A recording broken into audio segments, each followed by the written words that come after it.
Well, the White House today saying it will demand concrete conditions for talks with North Korea's Kim Jong-un. What should those conditions be? And should the U.S. be prepared to walk if those conditions are not met? Republican Senator James Lankford of Oklahoma has been to the demilitarized zone. He's also a member of the Intelligence Committee, and he joins me now. Welcome. Good to see you, Senator. My goodness, this is certainly a significant, historic development if indeed it happens, correct? It is historic, and we hope that it does happen in the days ahead. And looking forward to that ongoing conversation and the product from that. But this is a first step in a very long journey to try to bring the nuclearization of that peninsula down.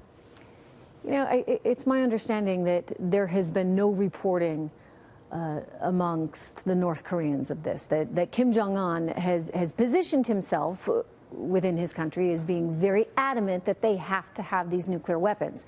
So sources tell me that there's nothing in North Korea right now that's even mentioning the meeting. Do you think that he's ashamed that he's gotten to this point? Do you think that he's worried he will lose his power base internally there within the country if people learn that he's even talking about demilitarization, denuclearization at all, Senator? Yeah, we're going to wait and see what all that comes out. It's hard to be able to guess his frame of mind and what he's trying to accomplish. The difficult thing is what you just laid out for the North Korean people, and that's been the big issue for a long time, is not only the North Korean regime's threats towards their neighbors, including us, but it's also been their oppression of their own people. Their own people have suffered greatly from the sanctions, and so has the regime itself. So the grief here is for the people of North Korea, who are extremely limited in information, extremely poor, very little electricity, very little access to the outside world at all.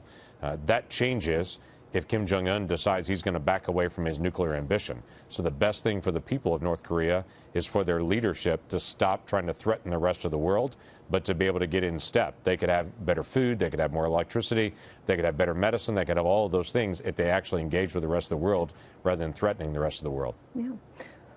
That said, perhaps the only reason he's still in power there is because he does have those nuclear weapons. This is at least perhaps how he sees it. And I used the Libya example earlier with Gaddafi, where things didn't work out so well for him. Once you give up the weapons, then you lose all your power and suddenly you're out.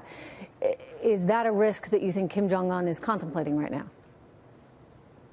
I would hope that he would hear very clearly from the president and from the Secretary of State and from myself and from multiple others. We're not looking for a regime change in North Korea. We're looking for North Korea to step away from their saber rattling and threatening the rest of the world with attack.